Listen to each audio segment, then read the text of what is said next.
أعوذ بالله السميع العليم من الشيطان اللعين الرجيم. بسم الله الرحمن الرحيم. الحمد لله المعروف من غير رؤية والخالق من غير ربية الذي لم يزل قائما دائما إذ لا سماء ذات أبراج ولا ليل داج ولا بحر صاج ولا أرض ذات مهاد ولا خلق ذو اعتماد. والصلاة والسلام والتحية والإكرام على نبي الرحمة وخازن المغفرة وقائد الخير والبركة ومنقذ العباد من الهلكة سيدنا ومولانا أبي القاسم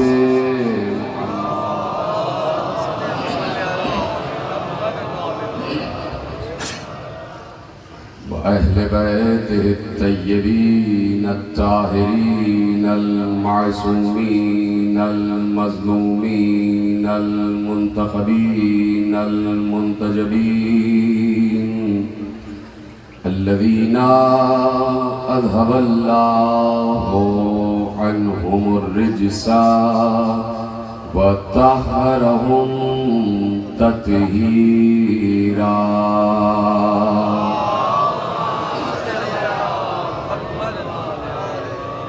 أما بعد فقد قال الله سبحانه وتعالى في محكم كتابه المجيد وفرقانه الحميد وقوله الحق. بسم الله الرحمن الرحيم.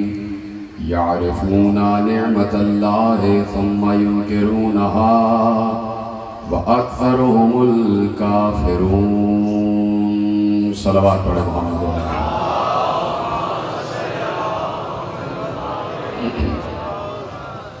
1445 ہجری کے عشرہ ماہ اذا کی مرکزی امام بارگاہ دھوبی گھاٹ فیصل آباد میں حضرات آج 7ویں مجلس میں شریک ہیں اور وسائل معرفت کے عنوان سے سلسلہ گفتگو 7ویں منزل میں داخل ہو رہا ہے. پروردگار عالم کا شکر ہے کہ اس نے ہمیں ایسی ہستیوں سے متصل فرمایا ہے، ایسے مصطفیٰ مرتضیٰ اور مجتبیٰ بندوں کی معرفت عطا کی ہوئی ہے کہ جس کے لیے یہ بات ہر کتاب میں لکھ دی کہ اگر ان کو پہچانا تو ایسا ہے جیسے خدا کو پہچانا. تو معرفت کے وسائل اور معرفت کے وسیلے یہ بہت ضروری ہے تاکہ ہم اپنے الہ کو اور اپنے رب کو پہچانیں. اور پھر پہچان اس لیے ضروری ہے کہ کس کا سجدہ کیا جا رہا ہے. مسجدوں میں جائیں تو یہ تو معلوم ہو کہ یہ مسجد کس کا گھر ہے.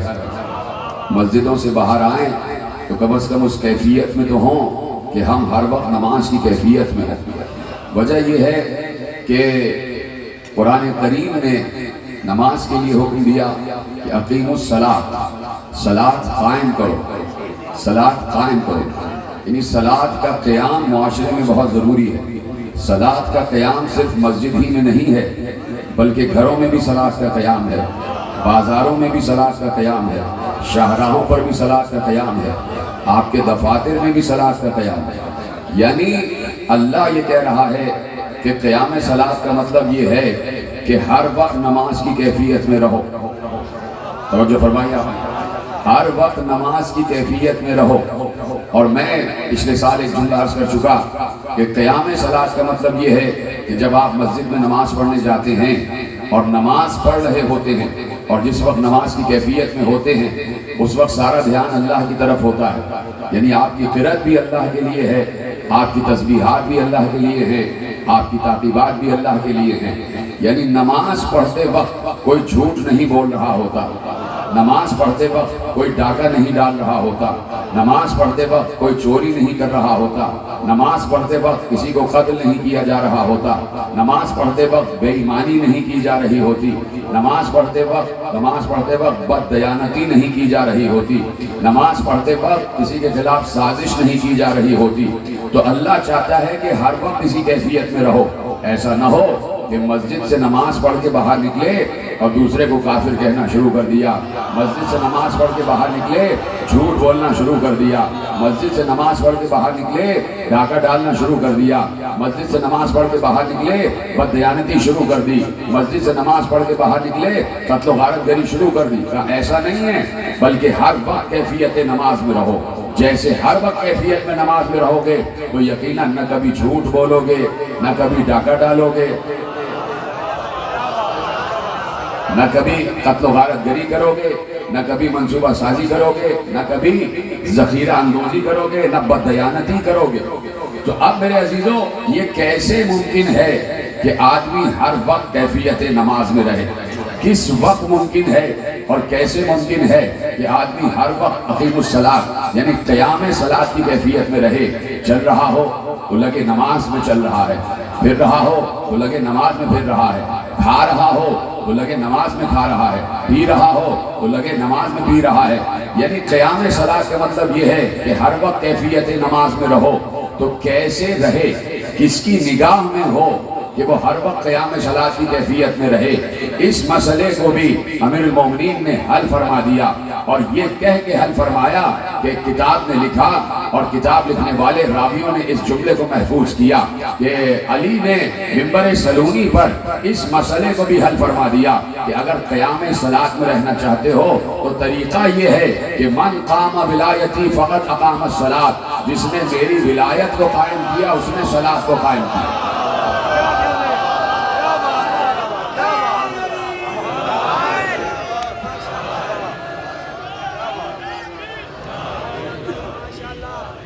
توجہ فرمائی آپ نے؟ تو کوئی نہ کوئی ایک نگاہ ایسی ہونی چاہیے کہ جسے نگاہ ولی کہا جائے، اور اپنے آپ کو ہر دم نگاہ ولی میں تصور کیا جائے کہ ہم ہر دم کسی ولی کی نگاہ میں ہیں. سب سے بڑا ولی ہے اللہ، سب سے بڑا ولی ہے اللہ. اللہ پر کتنے کو یقین ہے؟ یقیناً 7 ارب مسلمان ہیں، سب کے سب اللہ پر یقین رکھتے ہیں. لیکن اگر اللہ کی موجودگی کا احساس ہو کہ اللہ ہمارے ساتھ ہے، اور وہ خود کہہ رہا ہے جب تم 2 ہوتے ہو تو تیسرا میں ہوتا ہوں، جب تم 3 ہوتے ہو تو چوتھا میں ہوتا ہوں، جب تم 4 ہوتے ہو تو 5واں میں ہوتا ہوں. یعنی کہیں پر بھی میں تم سے جدا نہیں ہوں. لیکن اب مسئلہ یہ ہے اور مجبوری یہ ہے کہ انسان اللہ کا تصور اپنے ساتھ قائم نہیں کر پاتا. لہذا کسی ایسی مادی نگاہ کا ہونا ضروری ہے کہ انسان کہے کہ ایک نگاہ ہے جو مجھے دیکھ رہی ہے، ایک نگاہ ہے جو مجھے دیکھ رہی ہے، ایک نگاہ ہے جو مجھے دیکھ رہی ہے. یہ ایک نگاہ نہیں ہے بلکہ 3 نگاہیں ہیں جو تمہیں دیکھ رہی ہیں، 3 نگاہیں ہیں جو تمہیں دیکھ رہی ہیں اور ہر وقت دیکھ رہی ہیں. ارشاد ہوا سورہ مبارکہ توبہ میں اللہ نے ارشاد فرمایا، اور آیت کا آغاز لفظ قل سے ہو رہا ہے. توجہ، گفتگو شروع ہو چکی ہے. آیت کا آغاز لفظ قل سے ہو رہا ہے، یعنی اللہ کہلوا رہا ہے اور نبی کہہ رہا ہے. کہلوانے والا اللہ اور کہنے والا نبی. اللہ کہہ رہا ہے قل، اے نبی کہہ دیجئے. اب کس سے کہہ دیجئے؟ تمام انسانوں سے کہہ دیجئے، تمام عالم انسانیت سے کہہ دیجئے. کیا؟ قل اعملوا فسيرى الله عملكم ورسوله والمؤمنون. ان سے کہیے کہ تمہارے ہر عمل کو اللہ دیکھ رہا ہے. توجہ، سلامت رہیں جیسے آپ میرا ساتھ دے رہے ہیں. تمہارے ہر عمل کو اللہ دیکھ رہا ہے یہ قرآن کی آیت ہے، حدیث نہیں ہے کہ جس پہ ڈیبیٹ ہو جائے۔ قرآن کی آیت یہ کہہ رہی ہے کہ تمہارے ہر عمل کو اللہ دیکھ رہا ہے۔ تم چل رہے ہو، اللہ دیکھ رہا ہے۔ تم پھر رہے ہو، اللہ دیکھ رہا ہے۔ تم بیٹھے ہوئے ہو، اللہ دیکھ رہا ہے۔ تم کھڑے ہوئے ہو، اللہ دیکھ رہا ہے۔ تم کھا رہے ہو، اللہ دیکھ رہا ہے۔ تم پی رہے ہو، اللہ دیکھ رہا ہے۔ تم بات کر رہے ہو، اللہ دیکھ رہا ہے۔ تم خاموش ہو، اللہ دیکھ رہا ہے۔ تم کسی سے مل رہے ہو، اللہ دیکھ رہا ہے۔ تم سچ بول رہے ہو، اللہ دیکھ رہا ہے۔ تم جھوٹ بول رہے ہو، اللہ دیکھ رہا ہے۔ تم قتل کر رہے ہو، اللہ دیکھ رہا ہے۔ تم یتیموں کی سرپرستی کر رہے ہو، اللہ دیکھ رہا ہے۔ تم بیواؤں کی خبرگیری کر رہے ہو، اللہ دیکھ رہا ہے۔ تم مصافحہ کر رہے ہو، اللہ دیکھ رہا ہے۔ تم معانقہ کر رہے ہو، اللہ دیکھ رہا ہے۔ تم حقوق ادا کر رہے ہو، اللہ دیکھ رہا ہے۔ تم فرائض ادا کر رہے ہو، اللہ دیکھ رہا ہے۔ تم میدان میں ہو، اللہ دیکھ رہا ہے۔ تم گھر میں ہو، اللہ دیکھ رہا ہے۔ تم شاہراہ پر ہو، اللہ دیکھ رہا ہے۔ تم پہاڑوں پر ہو، اللہ دیکھ رہا ہے۔ تم یقیناً اگر کہیں مصلی پر ہو تو اللہ دیکھ رہا ہے۔ تم ممبر پر ہو تو اللہ دیکھ رہا ہے۔ تم مسجد میں ہو، اللہ دیکھ رہا ہے۔ تم گھر میں ہو، اللہ دیکھ رہا ہے۔ تم بچوں سے باتیں کر رہے ہو، اللہ دیکھ رہا ہے۔ تم بڑوں سے باتیں کر رہے ہو، اللہ دیکھ رہا ہے۔ تمہاری شادی ہو رہی ہے، اللہ دیکھ رہا ہے۔ تمہارے تعلقات آگے بڑھ رہے ہیں، اللہ دیکھ رہا ہے۔ تم پڑھ رہے ہو، اللہ دیکھ رہا ہے۔ تم لکھ رہے ہو، اللہ دیکھ رہا ہے۔ تم آگے بڑھ رہے ہو، اللہ دیکھ رہا ہے۔ تم روزی کما رہے ہو، اللہ دیکھ رہا ہے۔ تم تجارت کر رہے ہو، اللہ دیکھ رہا ہے۔ تم آسمانوں پر پرواز کر رہے ہو، اللہ دیکھ رہا ہے۔ تم ایک ملک سے دوسرے ملک جا رہے ہو، اللہ دیکھ رہا ہے۔ تم اپنے وطن واپس آ رہے ہو، اللہ دیکھ رہا ہے۔ تم نماز پڑھ رہے ہو، اللہ دیکھ رہا ہے۔ تم روزہ رکھ رہے ہو، اللہ دیکھ رہا ہے۔ تم حج کر رہے ہو، اللہ دیکھ رہا ہے۔ تم زکوٰۃ دے رہے ہو، اللہ دیکھ رہا ہے۔ تم جہاد کر رہے ہو، اللہ دیکھ رہا ہے۔ جہاں پر بھی ہو، جو عمل بھی انجام دے رہے ہو، اللہ دیکھ رہا ہے۔ لیکن اللہ نے آیت یہیں پر نہیں روکی، بلکہ یہ کہا جیسے میں دیکھ رہا ہوں ویسے ہی میرا رسول بھی دیکھ رہا ہے۔ سلامت رہے، جملے آپ تک پہنچ گئے۔ جیسے میں دیکھ رہا ہوں ویسے ہی میرا رسول دیکھ رہا ہے، یعنی جیسے اللہ دیکھ رہا ہے ویسے ہی اس کا رسول بھی دیکھ رہا ہے۔ قُلِ اعْمَلُوا فَسَيَرَى اللَّهُ عَمَلَكُمْ وَرَسُولُهُ، اللہ بھی تمہارے ہر عمل دیکھ رہا ہے اور رسول بھی تمہارا ہر عمل دیکھ رہا ہے۔ یعنی اللہ کی جیسی نگاہ ہے ویسی ہی نگاہ رسول کی ہے۔ بڑی آسانی سے آپ نے جملے کو وصول کیا۔ جملہ بہت بڑا آپ کے حوالے کیا، میرا جملہ نہیں ہے، قرآن کا جملہ ہے۔ یعنی جیسے اللہ دیکھ رہا ہے ویسے ہی اس کا رسول دیکھ رہا ہے۔ اب کیا دوبارہ ساری چیزیں دہراؤں؟ تم چل رہے ہو، رسول دیکھ رہا ہے۔ تم پھر رہے ہو، رسول دیکھ رہا ہے۔ تم کھا رہے ہو، رسول دیکھ رہا ہے۔ تم پی رہے ہو، رسول دیکھ رہا ہے۔ تم پہاڑوں پہ بھاگے جا رہے ہو، رسول دیکھ رہا ہے۔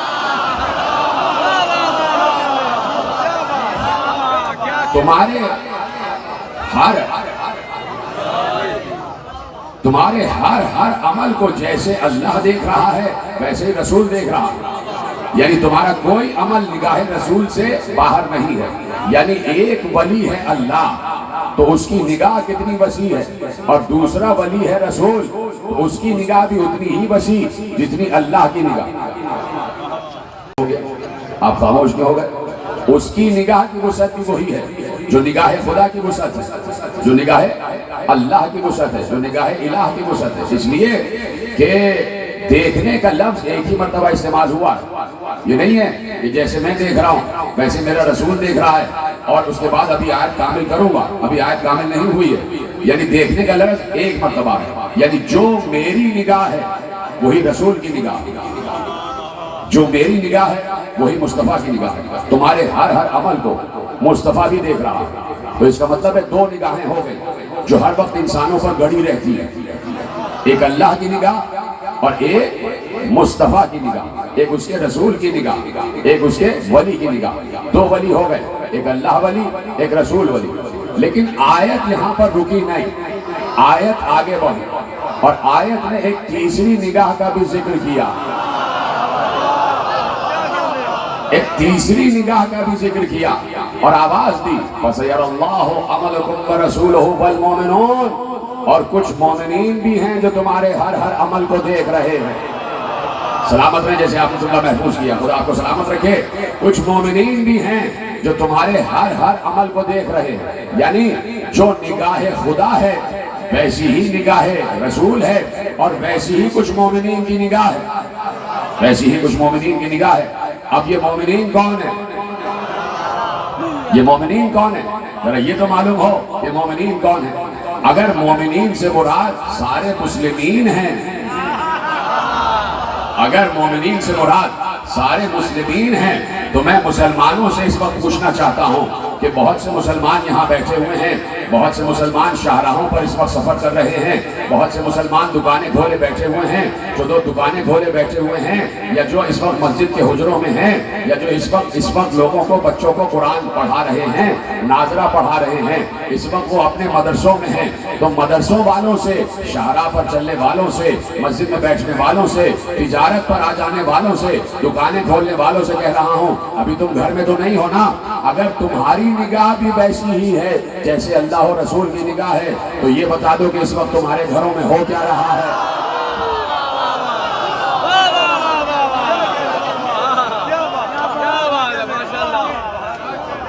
اس وقت بتا دو کہ تمہارے گھروں میں کیا ہو رہا ہے۔ یعنی اگر کہیں پر انسان ہے تو دوسری جانب کی اسے خبر نہیں ہے۔ یعنی ہمارا عالم تو یہ ہے کہ پردے کے اس طرف کیا ہے ہمیں پتہ ہی نہیں، ہمیں پتہ ہی نہیں۔ ہم آگے دیکھ رہے ہیں تو پیچھے کیا ہو رہا ہے یہ نہیں معلوم، یہ نہیں معلوم۔ نگاہ ولی ہر جانب دیکھتی ہے، اللہ اکبر، نگاہ ولی ہر جانب دیکھتی ہے۔ خاموش ہو گئے آپ؟ دیکھیے صحیح بخاری میں امام محمد ابن اسماعیل بخاری علیہ الرحمہ نے ایک روایت لکھی، اور روایت کیا ہے؟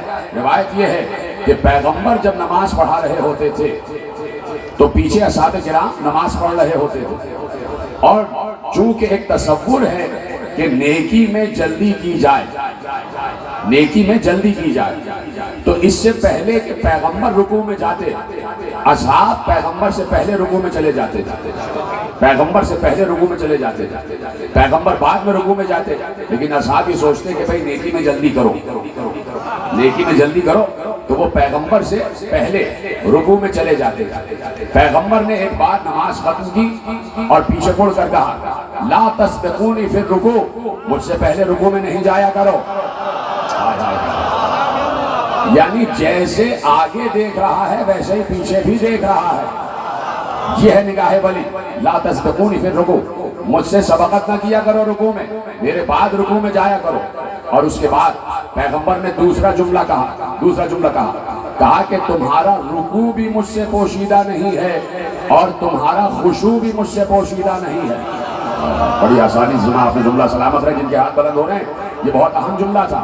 فوراً پے بپے دو جملے کہے کہ مجھ سے رکوع میں سبقت نہ کیا کرو، پہلے نہ جایا کرو، اس لیے کہ تمہارا رکوع بھی میں دیکھ رہا ہوتا ہوں اور تمہارا خشوع بھی۔ یہ نہیں کہا کہ تمہارا رکوع بھی دیکھ رہا ہوتا ہوں، تمہارا سجدہ بھی۔ کہنا تو یہ چاہیے تھا نا کہ تمہارا رکوع بھی دیکھ رہا ہوں اور تمہارا سجدہ بھی، لیکن کیا کہا؟ تمہارا رکوع بھی دیکھ رہا ہوں اور تمہارا خشوع بھی۔ یعنی پیغمبر نے بتایا کہ تمہارا ظاہر بھی میری نگاہ میں ہے، تمہاری نیت بھی میری نگاہ میں ہے۔ سلامت رہیں آپ، تمہارا ظاہر بھی نگاہ میں ہے اور تمہارا باطن بھی میں جانتا ہوں، کس کی کیا نیت ہے پیغمبر اچھی طرح جانتا، پیغمبر اچھی طرح جانتا۔ اب یقیناً پیغمبر نے اس نگاہ کو اور وسعت دی کہ میری نگاہ کہاں تک ہے، صرف انسانوں تک نہیں، صرف انسانوں تک نہیں، میری نگاہ کی وسعت کہاں تک ہے۔ پیغمبر نے ارشاد فرمایا کہ اللہ کا ملک اور ملکوت جہاں تک ہے وہاں تک میری نگاہ ہے۔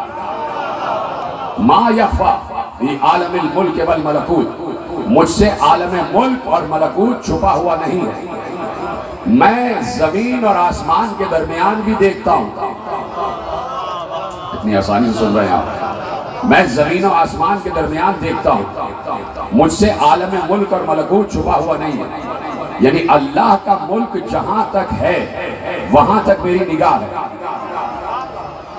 میں اس وقت تک یہیں پر رکا رہوں گا جب تک آپ اس جملے کی شدت کو اور اس کی فورس کو محسوس نہیں کریں گے۔ اللہ کا ملک جہاں تک ہے، صرف یہ نہ سمجھنا کہ اس چھوٹی سی دنیا کے انسانوں کو دیکھ رہا ہوں۔ جیتے رہیں، سلامت رہیں۔ آپ سمجھ رہے چھوٹا سا ملک اللہ کا ملک ہے، اللہ کا ملک اربوں کھربوں ستاروں پر مشتمل ہے، لامحدود ستارے ہیں، کلسٹرز ہیں، ایک ایک کلسٹر میں کروڑ ستارے ہیں۔ اور کلسٹرز کی تعداد بھی کروڑوں کے قریب ہے، گچھے ہیں ستاروں کے، اور ہر ستارے کا پالنے والا اللہ ہے۔ ان ستاروں میں مخلوق آباد ہے، اور ہر مخلوق اپنے اپنے انداز سے اللہ کی تسبیح کر رہی ہے، اللہ کی تسبیح اور تقدیس کر رہی ہے، اور مسلسل عالمین بن رہے ہیں اور بگڑ رہے ہیں، مسلسل قیامتیں آ رہی ہیں۔ اس گزرتے ہوئے لمحے میں یہ جو اس وقت ہو رہا ہے 7:25 صبح کا وقت، 7:25، نہ معلوم کتنی دنیاؤں پر قیامت اس وقت آ رہی ہوگی۔ اللہ کو سمجھو، اتنا معمولی نہیں ہے اللہ کو سمجھنا۔ نہ معلوم اس وقت کتنی دنیاؤں پر قیامت آ رہی ہوگی، اور نہ معلوم کتنی دنیایں بن رہی ہوں گی، اس لیے کہ اس کا لفظ کن رکا نہیں ہے۔ اللہ کو سمجھو، میں تھوڑی پڑھ رہا ہوں، میرا ساتھ دیتے جائیں۔ اس لیے کہ اس کا لفظ کن رکا نہیں ہے، لفظ کن ماضی کا حصہ نہیں بنے گا۔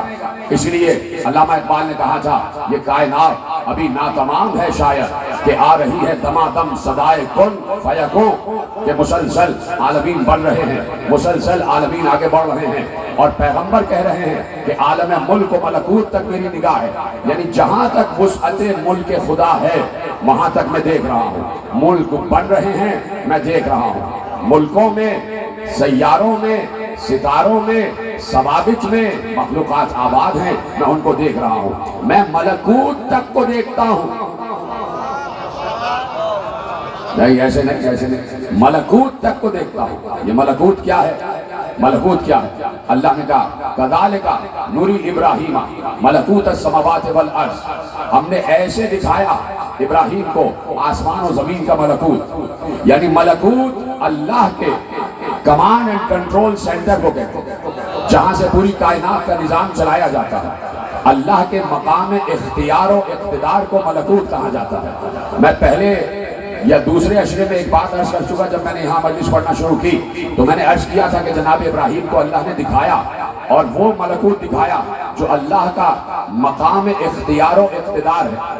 یعنی جب بھی کسی نبی کو معجزہ دکھانا ہوتا ہے تو بظاہر نبی زمین پر نظر آتا ہے، لیکن اسے معجزہ دکھانے کے لیے ملکوت پر بلند ہونا پڑتا ہے، وہ ملکوت تک پہنچتا ہے، اس لیے کہ وہیں سے سب اختیارات کنٹرول ہو رہے ہوتے ہیں۔ اللہ نے حضرت ابراہیم کو ملکوت کی سیر کرائی اور ملکوت دکھایا کہ کیسے میں مردوں کو زندہ کرتا ہوں، کیسے میں مردوں کو زندہ کرتا ہوں۔ ملکوت چپ ہو گیا، لیکن جب تک آپ بولیں گے نہیں میں اسی مقام پر رکا رہوں گا۔ آج میرے پاس بھی وقت ہے، جب تک آپ بولیں گے نہیں میں اسی مقام پر رکا رہوں گا، اس لیے کہ ملکوت کوئی معمولی شے نہیں ہے۔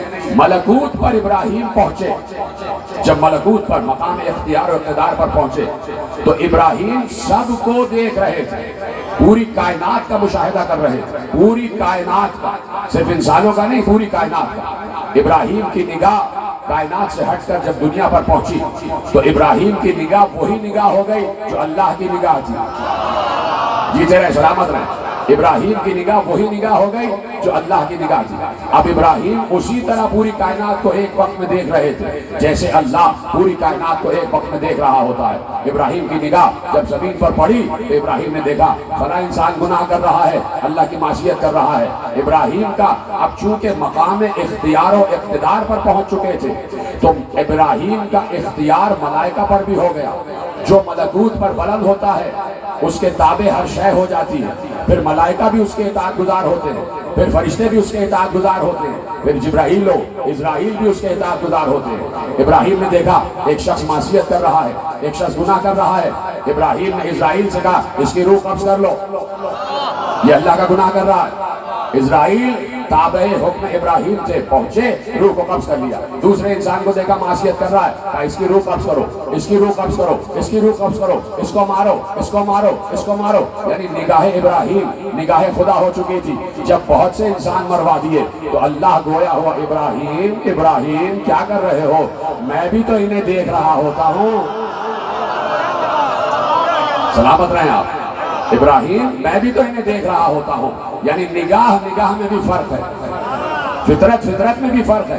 یعنی میرا بتانے کا مقصد یہ ہے کہ جو ملکوت تک پہنچ جائے وہ کائنات کی ہر شے کو ویسے ہی دیکھ رہا ہوتا ہے کہ جیسے اللہ دیکھ رہا ہے۔ تو اب پیغمبر نے کہا کہ میں عالم ملک و ملکوت تک کو دیکھ رہا ہوتا ہوں۔ میں بظاہر زمین پر رہتا ہوں لیکن میری نگاہ ملکوت تک رہتی ہے، میری نگاہ ملکوت تک رہتی ہے، بظاہر میں زمین پر رہتا ہوں۔ اب مجھے نہیں پتا جملہ آپ تک کیسے پہنچے گا، تیار ہو جائیے جملہ سننے کے لیے۔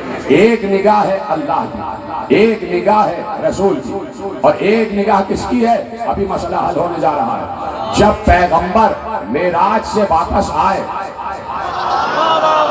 جیتے رہیں سلامت رہیں، جب پیغمبر معراج سے واپس آئے تو ایک بار علی سے ملاقات ہوئی تو پیغمبر سے علی نے کہا، یہ ہے نگاہ ولی، پیغمبر سے علی نے کہا یا رسول اللہ حالات آپ بتائیں گے یا میں بتا دوں؟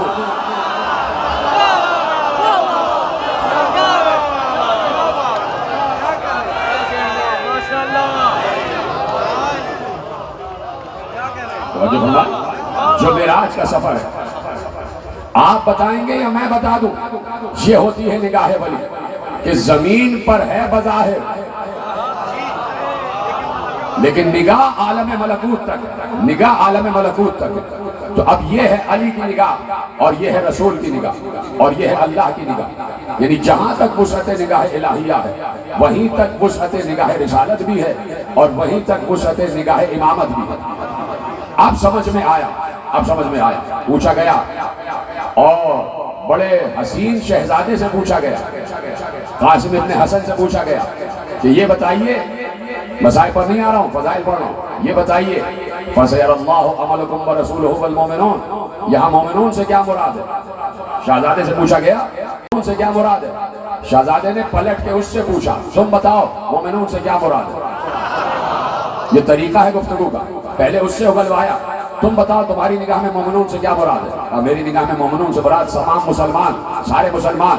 تو شہزادے نے کہا تم بھی مسلمان ہو؟ کہا ہاں۔ کہا تم بھی اس میں شامل ہو؟ کہا ہاں۔ کہا اچھا یہ بتا دو تمہاری بیوی اس وقت گھر میں کر کیا رہی ہے؟ تمہارے اہل و عیال اس وقت گھر میں کر کیا رہے ہیں؟ اب چپ ہو گئے۔ اب انہوں نے پلٹ کے شہزادے سے پوچھا آپ بتائیے کہ یہاں مومنون سے کیا مراد ہے؟ کہا مومنون سے مراد پچھلے دور میں میرے بابا حسن اور اس دور میں میرے چچا حسین، یعنی ہر دور کا امام ویسے ہی دیکھ رہا ہوتا ہے کہ جیسے اللہ دیکھ رہا ہے۔ اب سمجھ میں آیا کہ ہر دور میں ایک عین اللہ کا تصور کتنا ضروری ہے۔ کاش کہ جملہ پہنچ جاتا آپ کو۔ ہر دور میں ایک عین اللہ کا تصور کتنا ضروری ہے۔ ہر دور میں اللہ کی ایک آنکھ ہے، اسی لیے زیارتوں میں بھی کہتے ہو کہ آپ معصوم کے لیے عرض کیا جاتا ہے کہ آپ زمین پر اللہ کی دیکھتی ہوئی آنکھ ہیں، عین اللہ الناظرۃ فی الارض، زمین پر اللہ کی دیکھتی ہوئی آنکھ، اسے کہتے ہیں عین اللہ۔ تو کوئی عین اللہ ہے جو ہر وقت انسانوں کو دیکھ رہا ہے۔ مسائل معرفت میرا عنوان ہے اور آپ جانتے ہیں کہ جہاں جہاں سے میرے پاس گوشے آ رہے ہیں میں آپ کے حوالے کر رہا ہوں، جہاں جہاں سے گوشے آ رہے ہیں میں آپ کے حوالے کر رہا ہوں۔ عین اللہ کوئی معمولی نگاہ نہیں ہوتی، عین اللہ کا مطلب یہ ہے کہ ظاہر کو بھی دیکھے اور باطن کو بھی دیکھے۔ بات پہنچ گئی؟ ظاہر کو بھی دیکھے اور باطن کو بھی دیکھے۔ اب مسئلہ یہ ہے کہ عین اللہ ید اللہ بھی ہے، جو عین اللہ ہے وہ ید اللہ بھی ہے، اللہ کا ہاتھ بھی ہے اور اللہ کی آنکھ بھی ہے۔ جس اللہ کے ولی کو اللہ خود عین اللہ کہہ رہا ہے، رسول خود عین اللہ کہہ رہا ہے، اس کی نگاہ کا تو کیا کہنا، اس کی نگاہ تک تو کوئی نہیں پہنچ سکتا۔ اس کے ہاتھ میں جو ذوالفقار آ جائے وہ بھی شجروں کو دیکھ کر چل رہی ہوتی ہے۔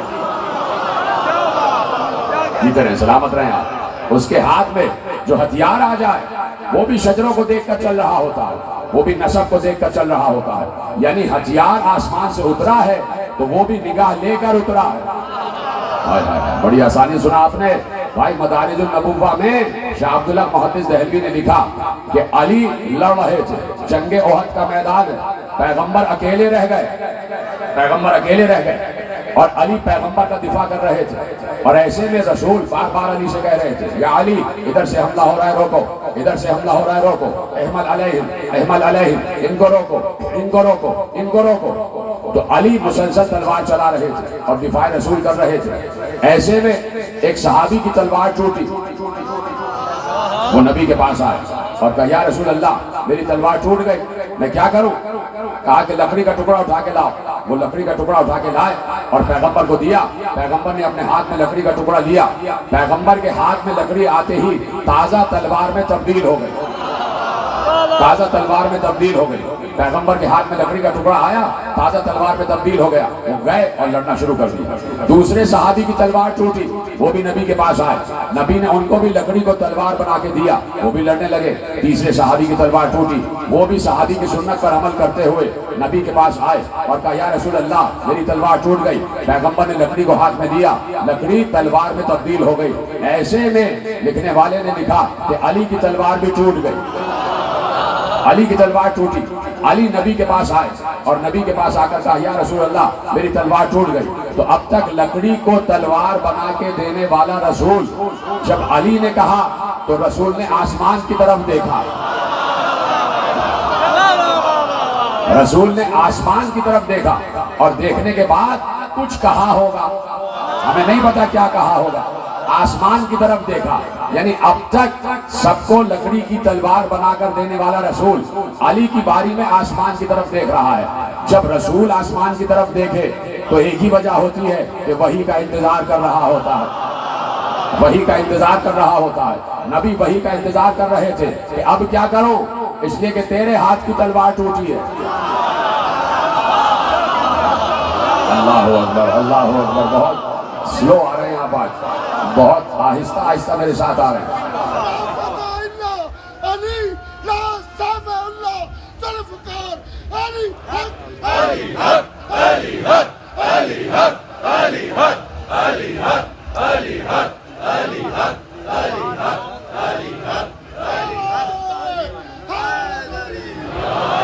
توجہ فرمائی.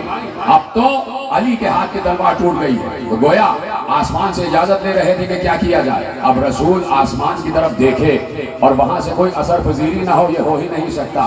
وہاں سے کوئی اثر نہ آئے, یہ ہو ہی نہیں سکتا. ایک بار عبداللہ محدث دہلوی لکھتے ہیں کہ آسمانوں کے دروازے کھلے, آسمانوں کے دروازے کھلے. ایک کرسی برآمد ہوئی, سونے اور چاندی سے بنی ہوئی کرسی, لال و جواہرات سے جڑی ہوئی کرسی. کرسی خالی نہیں تھی, کرسی پر جبرائیل بیٹھے ہوئے تھے. جبرائیل کے ہاتھ بھی خالی نہیں تھے, جبرائیل کے ہاتھ میں تلوار تھی. اور جبرائیل خاموش نہیں آ رہا تھا, بلکہ یہ کہتا ہوا آ رہا تھا لا فتح الا علی, لا سیف الا ذوالفقار.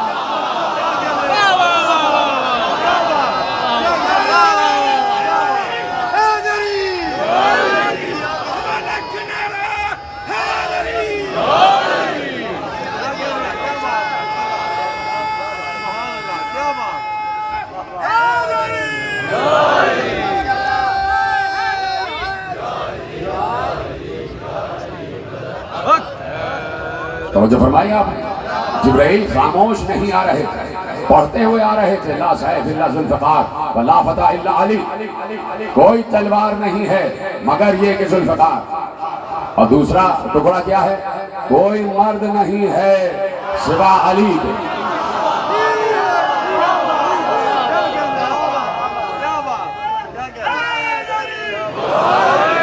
کوئی مرد نہیں ہے سوائے علی کے. مرد میدان ہے تو علی, اور اگر کوئی تلوار ہے تو ذوالفقار. اب چونکہ ولی کی طرف سے آئی ہے, اللہ ولی کی طرف سے آئی ہے, اور نبی ولی کے ذریعے آئی ہے, اور علی ولی کے لیے آئی ہے, تو جو ہتھیار آسمان سے اترا اس کی نگاہ بھی وہی ہے جو نگاہ ولی ہے. یہ بات سمجھانا تھی آپ کو, اس کی نگاہ بھی وہی ہے جو نگاہ ولی ہے. میں ہمارے خطیب اہل سنت کی نظر ایک جملہ کرنا چاہتا ہوں, تشریف فرمائیں اور خدا ان کی توفیقات میں اضافہ فرمائے. ایک جملہ عرض کرنا چاہتا ہوں. ہمارے یہاں کے بہت بڑے خطیب گزرے علامہ اظہر حسن زیدی علی اللہ مقامہ, ان کا جملہ ہدیہ کر رہا ہوں تمام سامعین کو جہاں جہاں بھی حضرات بیٹھے ہوئے. انہوں نے ان سے کسی نے پوچھا کہ یہ بتائیے کہ جب دوستوں کی تلوار ٹوٹی تو نبی لکڑی کو تلوار بنا کے دیتے رہے, جب علی کی تلوار ٹوٹی تو تلوار آسمان سے آئی, وجہ کیا ہے؟ انہوں نے ایک سادہ سا جواب دیا, کہا جو یہاں کا سپاہی تھا اس کو یہاں کا ہتھیار ملا.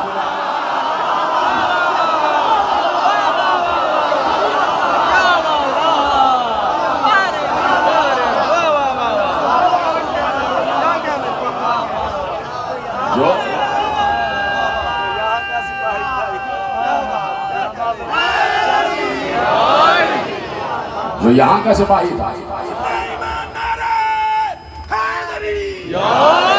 اسے یہاں کا ہتھیار ملا، اور جو وہاں کا تھا اسے وہاں کا ہتھیار ملا، جو وہاں سے آیا اسے وہاں کا ہتھیار ملا۔ تو ہتھیار اگر دست نبوت میں آئے یا دست امامت میں آئے، پیغمبر اپنے ہاتھ میں لکڑی کا ٹکڑا لے رہے ہیں اور پیغمبر کے ہاتھ میں لکڑی کا ٹکڑا آ کے تر و تازہ تلوار میں تبدیل ہو رہا ہے، یہ ہے نبی کے ہاتھ کا معجزہ۔ جملہ دینے جا رہا ہوں، یہ ہے نبی کے ہاتھ کا معجزہ۔ ابھی دنیا نبی کے ہاتھ کا معجزہ نہ سمجھ پائی تو اللہ کے ہاتھ کا معجزہ کیا سمجھ میں آئے گا؟ تو دست خدا کا معجزہ کیا سمجھ میں آئے گا؟ ابھی نبی کی ذات سمجھ میں نہیں آئی تو اللہ کی ذات کیا سمجھ میں آئی؟ تو اب یہ جتنے معرفت کے وسائل ہیں صرف اس لیے ہیں کہ اللہ کو سمجھا جائے، اللہ کو سمجھا جائے۔ پیغمبر نے 23 برس جب قرآن کی آیتیں اتری ہیں تو پیغمبر نے ہر آیت کی تفسیر بیان فرمائی، ہر آیت کی تفسیر بیان فرمائی۔ آیت اتری من جاء بالحسنہ فلہ عشر امثالہا، اب تفسیر کا انداز دیکھیے اور وسائل معرفت میرا عنوان دیکھیے۔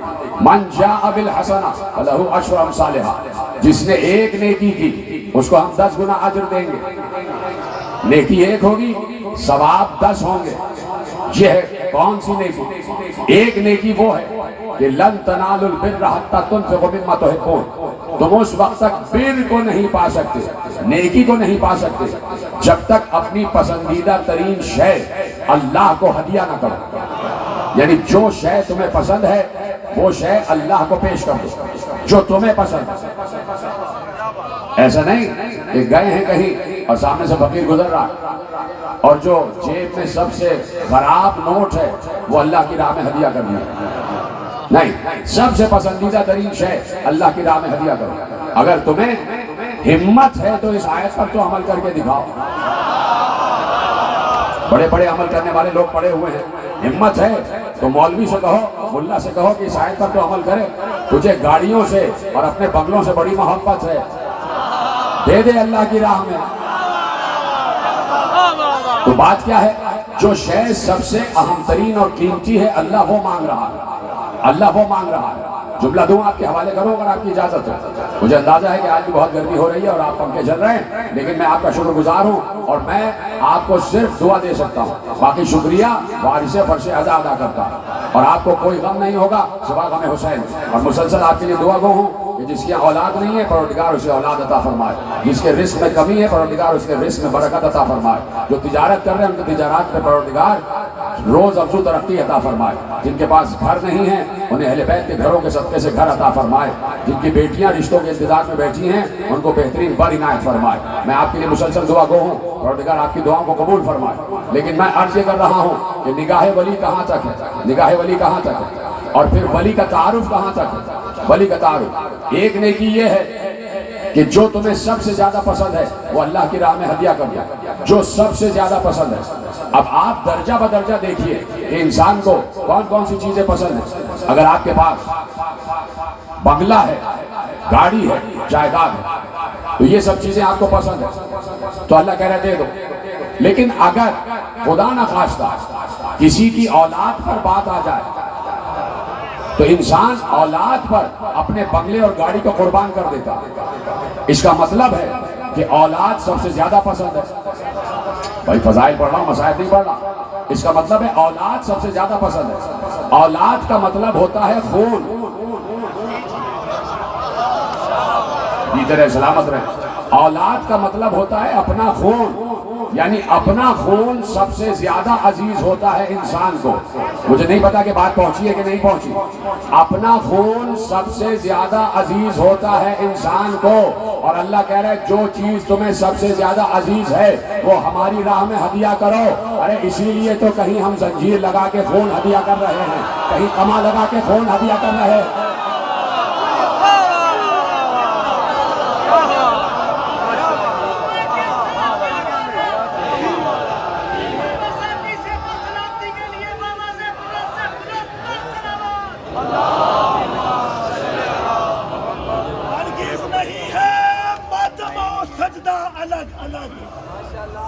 ہرگز نہیں ہے ماتم و سجدہ الگ الگ، دونوں میں ہے گیا۔ ارے سجدوں کے بھی نشان ہیں، ماتم کے بھی نشان ہیں، دونوں کریں گے قبر کو روشن الگ الگ۔ اور حیدر کے منکروں سے ہے مومن کچھ ایسے دور، حیدر کے منکروں سے ہے مومن کچھ ایسے دور، رہتے ہیں جیسے زندوں سے مردہ الگ۔ ایمان علی حق نعرہ توجہ فرمائی، آیتیں اتر رہی تھی اور نبی اس کا ترجمہ کر رہے تھے، تفسیر کر رہے تھے۔ ایک نیکی بر ہے اور ایک نیکی ہے حسنہ۔ من جاء بالحسنہ فلہ عشر امثالھا، جس نے ایک نیکی کی ہم اسے 10 گنا اجر دیں گے۔ آواز دے دیجئے، ایک نیکی کرو گے 10 گنا اجر ملے گا۔ مناقب مرتضوی میں صالح کشفی ترمذی سنی الحنفی نے یہ حدیث محفوظ کی جو میں آپ کے حوالے کر رہا ہوں۔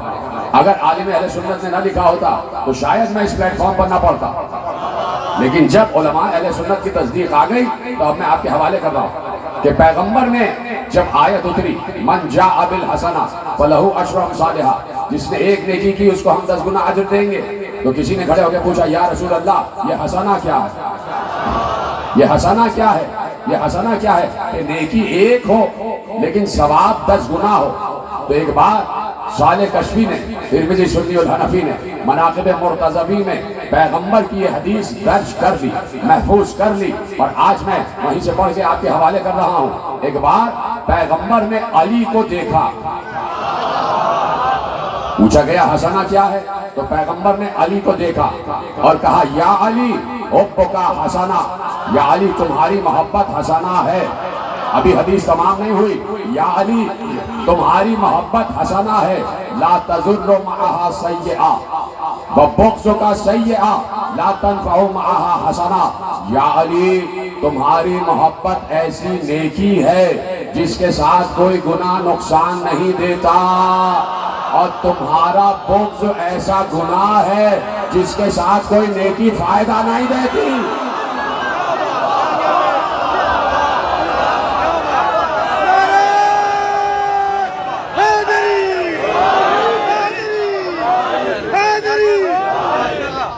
جس کے ساتھ کوئی نیکی فائدہ نہیں دیتی۔ علی کا بغض ایسا گناہ ہے کہ نیکیاں کیے جاؤ وہ صفر ہو رہی ہے، وہ زیرو ہو رہی ہے۔ علی کو اللہ نے پیغمبر کے ذریعے سے امتیازات سے نوازا، اعزازات سے نوازا، اور یہی اعزازات میں آپ کے حوالے کر رہا ہوں۔ پیغمبر نے ارشاد فرمایا کہ 3 فضیلتیں ایسی ہیں کہ جس میں میں اور علی شریک ہیں۔ 3 فضیلتیں ایسی ہیں کہ جس میں میں اور علی شریک ہیں۔ وہ 3 کون سی ہیں؟ پیغمبر نے ارشاد فرمایا لی لواء الحمد وعلی حاملہ والکوثر لی وعلی ساقی والجنت والنار لی وعلی قسیمہ۔ اب اس کا ترجمہ آپ کے حوالے کرتا ہوں، لیکن ترجمہ تھوڑی دیر بعد حوالے کرتا ہوں۔ کچھ مہدی صاحب آپ سے کہنا چاہتے ہیں اور یقیناً آپ ان کی بات پر غور فرمائیے گا۔ 5 منٹ میں آپ فضیلتیں ایسی ہیں کہ جس میں اور علی شریک ہیں۔ اس کا مطلب ہے قدر مشترک ہے محمد و علی میں، اشتراک ہے محمد و علی میں۔ تو کہا 3 فضیلتیں ایسی ہیں کہ جس میں اور علی شریک ہیں۔ ارشاد فرمایا کہ میرے لیے لوائے حمد ہے۔ لوائے حمد سمجھتے ہیں؟ اتنا بڑا پرچم ہوگا آسمانوں پر محشر کے دن، اتنا بڑا پرچم، ایک پرچم، اور اتنا بڑا کہ پورا عالم محشر اس کے سائے میں آئے گا۔ اتنا طویل پرچم ہوگا اور اس پرچم کا اٹھانے والا علی۔ پیغمبر کہہ رہے ہیں میرے لیے لوائے حمد ہے اور اٹھانے والا علی۔ لوائے حمد میرا ہے لیکن اٹھائے گا علی، کوثر میرا ہے لیکن بانٹے گا علی، جنت و دوزخ کا مالک میں لیکن تقسیم کرے گا علی۔ جنت و دوزخ کا مالک میں لیکن تقسیم کرے گا علی۔ اب پیغمبر نے کہا 3 فضیلتیں تو ایسی ہیں جس میں میں اور علی شریک ہیں۔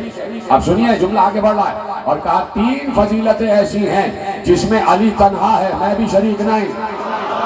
جیتے رہے، سلامت رہیں، بالکل آپ کے آخری لمحے میں تقریر داخل ہو رہی ہے۔ 3 فضیلتیں ایسی جس میں اور علی شریک، لوائے حق میرا ہے، اٹھانے والا علی، کوثر میرا ہے، بانٹنے والا علی، جنت و نار کا مالک میں ہوں اور تقسیم کرنے والا علی۔ اور کہا اب 3 فضیلتیں ایسی ہیں کہ جس میں علی تنہا ہے، علی لا شریک ہے، جس میں علی کے ساتھ میں بھی شریک نہیں ہوں۔ پوچھا گیا اے رسول اللہ وہ کون سی فضیلتیں ہیں؟ کہا سنو، جیسا سسر علی کو ملا،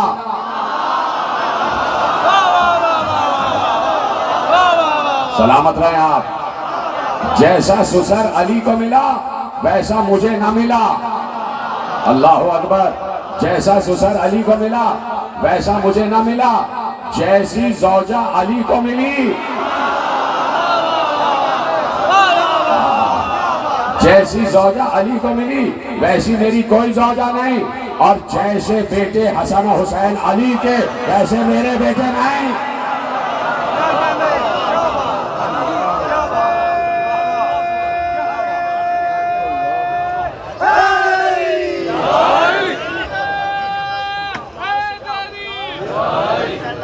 جیسے میرے بیٹے، جیسے علی کے بیٹے حسن و حسین ویسے میرے بیٹے نہیں۔ یا رسول اللہ یہ کیا کہہ دیا آپ نے؟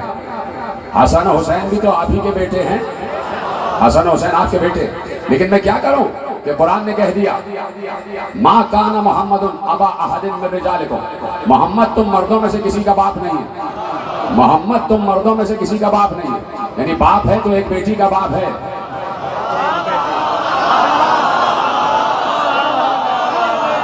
تو مردوں میں سے کسی کا باپ نہیں ہے، تو مردوں میں سے کسی کا باپ نہیں ہے، تو یہ جملہ فیصلہ کن جملہ قرآن نے محفوظ کیا، تم مردوں میں سے کسی کا باپ نہیں ہے، تو حسن و حسین بھی تو مرد ہیں،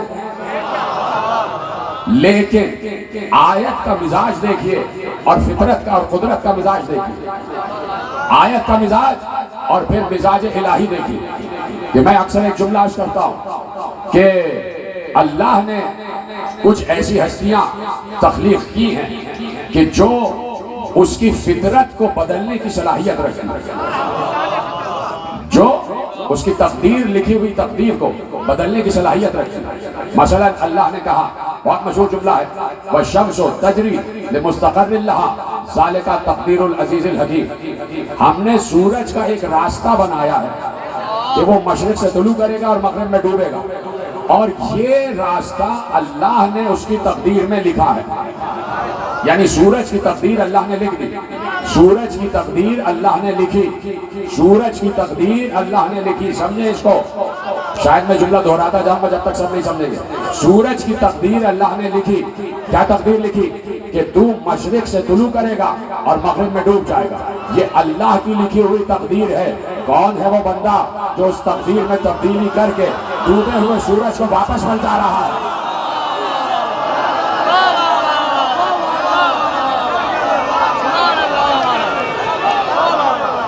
یعنی جو کام ہو رہا ہے وہ منشاء الہی ہو رہا ہے، یہاں ٹکراؤ نہیں ہے، یہ مت سمجھنا کہ یہاں الہ میں اور بندے میں کوئی ٹکراؤ ہے، یہاں اللہ میں اور اس کے بندے میں کوئی ٹکراؤ ہے، نہیں، اللہ کے اذن سے سب کام ہو رہا ہے۔ اللہ بتانا چاہتا ہے کہ کچھ ہیں جو ہمارے ملکوت پر اختیار رکھتے ہیں، جو ہمارے مقام اقتدار و اختیار پر فائز ہیں، ہم نے انہیں یہ اجازت دی ہے کہ جو تقدیر ہم لکھیں تم اسے بدل سکتے ہو، تم فطرت بدل سکتے ہو۔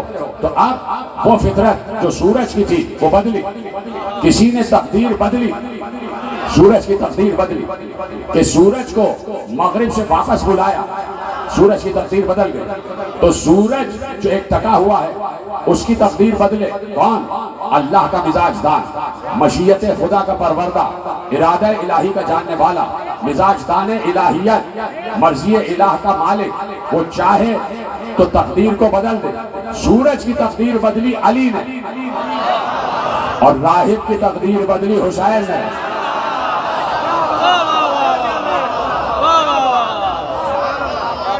توجہ فرمائیے آپ نے۔ تو اب کہیں نہ کہیں مزاج بدل جاتا ہے اور کہیں نہ کہیں ان ہستیوں کو اختصاص حاصل ہوتا ہے۔ اب چونکہ استثنائی کیفیت تھی اور اختصاصی کیفیت تھی، تو ایک بار جب قرآن نے کہا کہ محمد تم مردوں میں سے کسی کا باپ نہیں ہے، لیکن حسنین کا اختصاص باقی رکھنا تھا، تو ایک بار اس آیت میں تو یہ کہا کہ محمد تم مردوں میں سے کسی کا باپ نہیں ہے، جملہ سننا، اس آیت میں تو یہ کہا کہ محمد تم مردوں میں سے کسی کا باپ نہیں ہے، لیکن اختصاص حسنین کو قائم رکھنے کے لیے کہا کہ جاؤ ان نصارہ نجران سے کہو تم اپنے بیٹوں کو لاؤ، ہم اپنے بیٹوں کو لائیں۔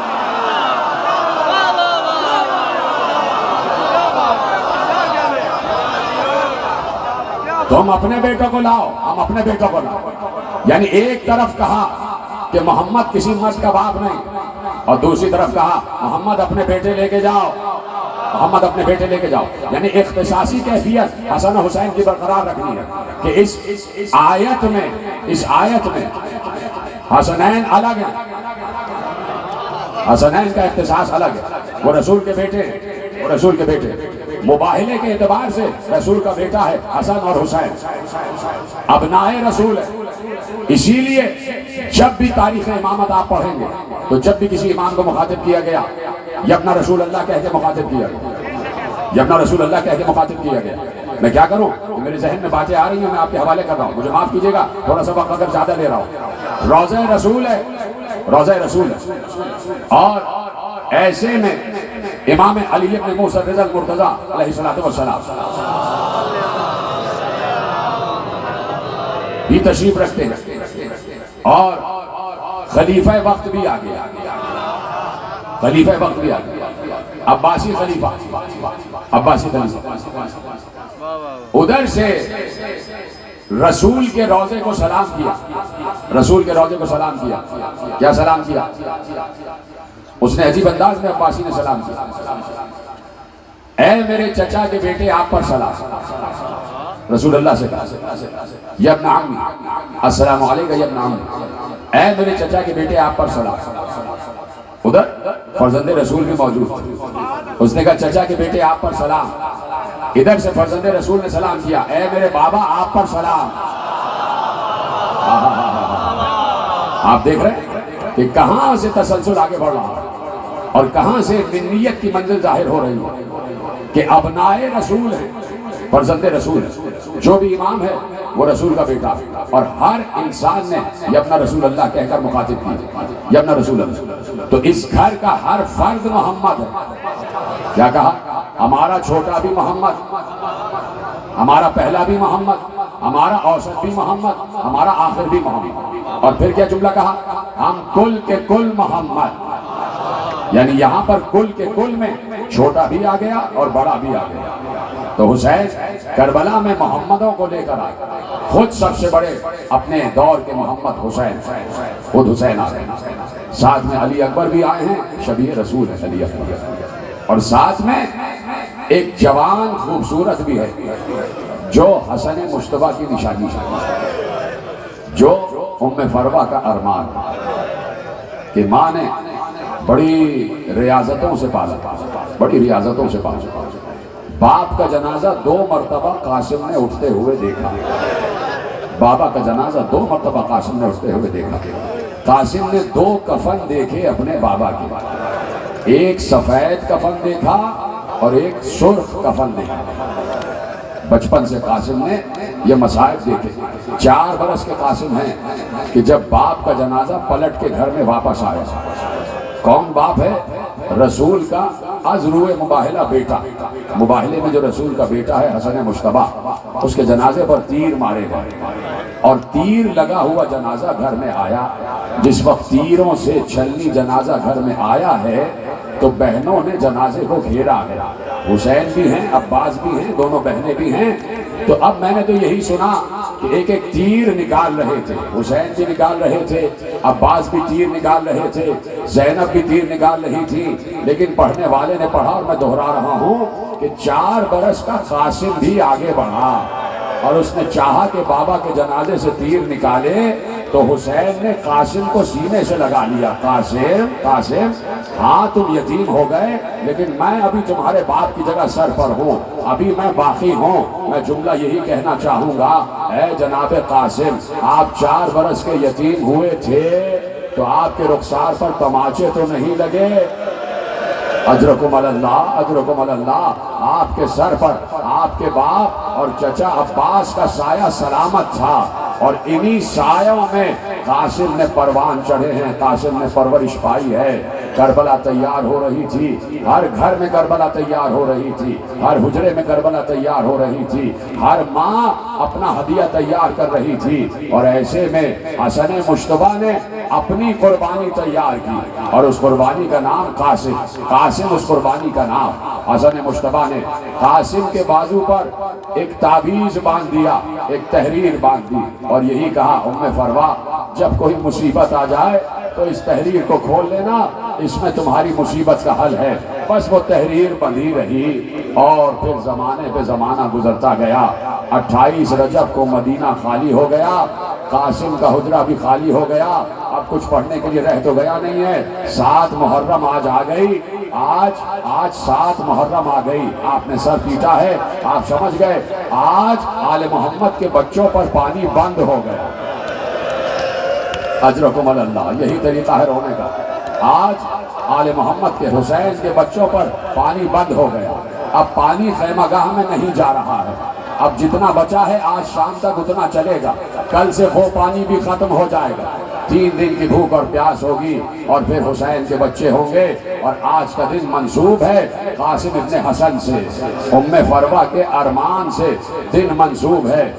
فروا اتنا حسین بیٹا ہے فروا کا کہ ماں روز نیا کرتا سی کر پہنا کر دیکھتی ہے، یہ کرتا میرے لال پر کیسا لگے گا، یہ کرتا میرے لال پر کیسا لگے گا۔ جب سامان باندھا ہے تو قاسم کا بھی سامان بندھا ہے۔ 28 رجب کو قاسم کے نئے کرتے، قاسم کے نئے کپڑے لے کر چلی ہیں کہ میں روز اپنے بچے کو نیا کرتا پہناؤں گی اور دیکھوں گی ارمان بھرا ہے دل ماں کا۔ آ گیا قربانیوں کا دن میرے عزیزوں، قربانیوں کا دن آیا تو بار بار ہر ماں، دیکھیے کربلا میں بھی ماں کی فطرت بدلی ہے، کربلا میں بھی ماں کی فطرت بدلی ہے۔ ہر ماں یہ چاہتی ہے کہ اس کے بچے کے جسم پر کوئی خراش نہ آئے، لیکن کربلا کی ماں یہ چاہتی ہے کہ اس کے بچے کا لاشا آ جائے، میرا بیٹا فاطمہ کے بیٹے پر سے قربان ہو جائے۔ ہر ماں یہی چاہتی ہے۔ اپنے شہداء کو بھیجا جاتا ہے کہ جاؤ ان کو بتاؤ کہ حسین کون ہے۔ ہر شہید ہونے سے پہلے، جنگ کرنے سے پہلے جب میدان میں آتا ہے تو رجس پڑھتا ہے، بتاتا ہے ہم کون ہیں، اور بتاتا ہے کہ حسین کون ہے۔ یہ ہے امر بالمعروف اور یہ ہے نہی عن المنکر، کہ جس کے لیے ایک شہید جاتا تھا، حسین کا تعارف کرانے جاتا تھا، اسلام کا تعارف کرانے جاتا تھا، اور اس کے بعد وہاں سے جنگ شروع ہوتی تھی اور یہاں سے دفاعی جنگ ہوتی تھی، اور دفاعی جنگ بھی ایسی ہوتی تھی کہ الامان الحفیظ کی آوازیں آتی تھی۔ قاسم کب جاؤ گے؟ کہہ دیا ماں نے، قاسم کب جاؤ گے؟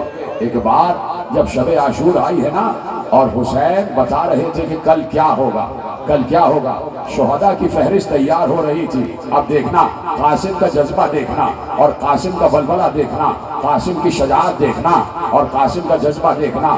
جب شہیدوں کی فہرست تیار ہو رہی تھی تو حسین نے لکھوایا، ہر کسی کا نام لکھوا رہے تھے، لکھواتے لکھواتے ایک بار نام آیا علی اصغر۔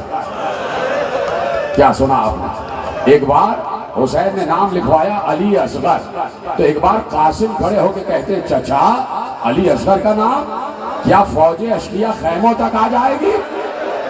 کیا فوج اشقیہ خیموں تک آ جائے گی؟ حسین نے کہا نہیں، میں علی اصغر کو پانی پلانے لے جاؤں گا۔ یعنی اتنا بلبلہ ہے قاسم میں کہ قاسم چاہتے ہیں کہ میں خیموں کے دفاع پر معمور رہوں۔ صبح عاشور آ گئی، علی اکبر کی ابتدا ہو گئی، قربانیوں کی ابتدا ہوئی۔ قاسم بار بار جاتے ہیں، چچا مجھے اجازت دے دیجئے، چچا مجھے اجازت دے دیجئے۔ ایک بار حسین قاسم کو سینے سے لگا کر ایک جملہ کہتے ہیں، تم میرے بھیا حسن کی نشانی ہو، تمہیں دیکھتا ہوں تو میرا بھائی حسن مجھے یاد آ جاتا ہے، کیسے تمہیں جانے دوں، کیسے تمہیں اجازت دے دوں۔ آخر کار سر جھکا کر قاسم اپنی اماں کے خیمے میں آ گئے، کہا اماں اجازت نہیں مل رہی، ہمارا چچا اجازت نہیں دے رہا۔ کہا اچھا کیوں اجازت نہیں مل رہی؟ کہا بار بار کہتے ہیں کہ تم کو دیکھتا ہوں تو حسن یاد آ جاتے ہیں، میرا بھیا حسن یاد آ جاتا ہے۔ اماں بڑی مصیبت آ گئی، بڑی مشکل آ گئی، مجھے اجازت نہیں مل رہی۔ سنیں گے جملہ، جیسے ہی لفظ مشکل سنا، جیسے ہی لفظ مصیبت قاسم کی زبان پر آیا، فروا نے کہا لو قاسم مسئلہ حل ہو گیا، تم نے مجھے ایک وصیت یاد دلا دی، قاسم اپنی آستین اوپر الٹو، قاسم نے آستین اوپر الٹی، ایک تعویذ قاسم کے بازو پر بندھا ہوا تھا۔ ام فروا نے تعویذ کھولا، کہا بیٹے تمہیں معلوم ہے جب تمہارا بابا اس دنیا سے جا رہا تھا تو یہ تعویذ لکھا تھا اور کہا تھا ہر مصیبت کا حل اس تعویذ میں ہے، اب اس سے بڑی کوئی مصیبت نہیں ہے کہ تمہیں جانے کی اجازت نہیں مل رہی۔ ام فروا نے تعویذ کھولا، تعویذ کھول کر پڑھا اور پڑھ کر خوش ہو گئی، کہا آؤ قاسم اب میں اجازت دلواتی ہوں، اب میں اجازت دلواتی ہوں۔ قاسم کا ہاتھ پکڑا اور لے کے آئی خیمہ گاہ حسینی میں۔ حسین نے اپنی بھابھی کو دیکھا، اپنی بھاوج کو دیکھا، سر جھکا کر کھڑے ہو گئے، کیسے تشریف لائیں؟ کہا کہ اے میرے وقت کے امام، اے میرے آقا، اس تحریر کو پہچانتے ہیں؟ ذرا یہ تحریر پڑھیے۔ حسین نے اب جو تحریر کو دیکھا حسین رونے لگے۔ حسین نے آنکھوں سے تحریر کو لگایا، سر پر رکھا، ایک بار تحریر پڑھی، لکھا ہوا تھا یہ تحریر ہے اپنے وقت کے امام حسن مجتبیٰ کی، حسین ابن علی کے نام۔ اے حسین جب قربانیوں کا وقت آ جائے تو قاسم کو میری طرف سے قربان کر دینا، قاسم کو میری طرف سے قربان کر دینا۔ حسین نے کہا قاسم بڑی سفارش لے آئے، اجرکم اللہ، قاسم بڑی سفارش لے آئے، اب میں نہیں روک سکتا، اب میں نہیں روک سکتا، میرے امام کا حکم آ گیا، آؤ قاسم میں تمہیں تیار کروں، اب تیار ہو جاؤ۔ سینے پہ ہاتھ مارنے کے لیے قاسم کو حسین نے تیار کرانا شروع کیا۔ کہا بھابھی ام فروا قاسم کا کوئی نیا لباس ہے؟ ایک سبز رنگ کا کرتا لا کے قاسم کو پہنا دیا، قاسم کے سر پر امامہ باندھا، قاسم کی کمر میں پٹکا باندھا، اور ایک بار حسین نے ہاتھ اٹھائے، قاسم کے گریبان پر ہاتھ ڈالے، گریبان کو چاک کر دیا، قاسم کے گریبان کو چاک کر دیا۔ بیویوں نے پوچھا، زینب نے پوچھا بھیا ایسا تو کسی کو تیار نہیں کیا، یہ قاسم کا گریبان کیوں چاک کیا؟ کہا زینب چاک گریبانی یتیمی کی نشانی ہے، ماتم کرو ماتم، چاک گریبانی یتیمی کی نشانی ہے، میں نے اس لیے چاک گریبان کیا ہے تاکہ فوج اشقیہ سمجھ جائے اب جو آیا ہے وہ یتیم ہے، شاید کسی کو رحم آ جائے، شاید کسی کو رحم آ جائے۔ خیمے میں کوہرام برپا ہو گیا، قاسم کے جانے سے کوہرام برپا ہوا۔ قاسم نے جھک کر آداب کیا، چچا کو آداب کیا، حسین کو آداب کیا، عباس کو سلام کیا، جھک کر ایک ایک بیوی نے الوداع کہا، ایک ایک بیوی نے الفراق کہا۔ قاسم 14 برس کا قاسم گھوڑے پر سوار کروایا، چلے قاسم، شان حسن مجتبیٰ سے قاسم ابن حسن نے لڑائی کی ہے۔ یہ خوبصورت جوان کس نے کہا؟ فوج اشقیہ کا ایک سپاہی کہتا ہے اب جو خیمے سے شہزادہ برآمد ہوا، اتنا حسین شہزادہ ہم نے دیکھا نہیں تھا کہ اس کے گلے کی رگیں نظر آ رہی تھی، اس کے گلے کی، کیا سن رہے ہیں میرے عزیزوں، اس کے گلے کی رگیں نظر آ رہی تھی۔ قاسم نے شان حسن مجتبیٰ سے جنگ کی ہے، وہ جنگ جو حسن مجتبیٰ نے لڑی تھی اس کو کامل کیا ہے قاسم ابن حسن نے۔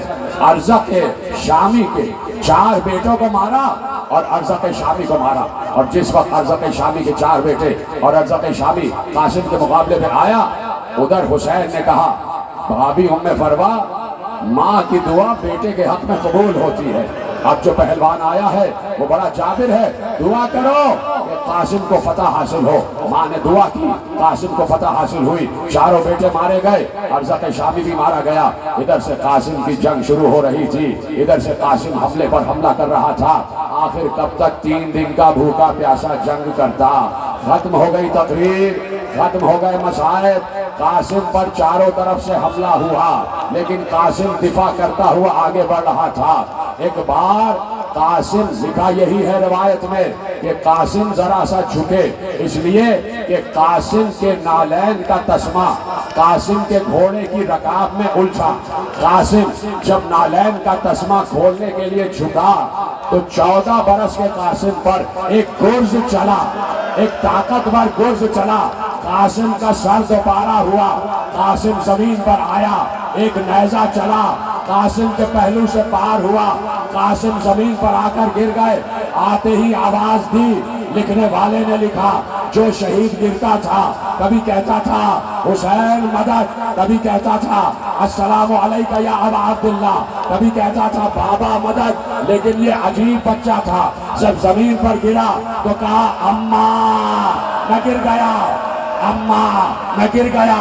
ادھر سے حسین نے عباس کو دیکھا، عباس نے حسین کو دیکھا، دونوں بھائی حسن مجتبیٰ کی یادگار، ماتم کرو ماتم، یادگار کو لینے چلے۔ ادھر سے حسین نے حملہ کیا، ادھر سے عباس نے حملہ کیا۔ لکھا یہ ہے کہ بیچ میں قاسم پڑا ہوا تھا، ادھر کی فوجیں ادھر، ادھر کی فوجیں ادھر، آواز آ رہی تھی چچا بچائیے، چچا بچائیے۔ حسین نے فوجوں کو بھگایا، قاسم کے لاشے پر پہنچے۔ ایک بار حسین نے دیکھا قاسم سالم نہیں ہے، قاسم کا لاشا بکھرا ہوا ہے۔ کبھی حسین نے اپنی عبا کو بچھایا، اپنی عبا کو بچھایا، آخری جملہ تقریر کا، اپنی عبا کو بچھایا۔ کبھی یہ ٹکڑا چنا، کبھی یہ ٹکڑا چنا۔ حسین نے محسوس کیا جیسے حسین کے ساتھ کوئی اور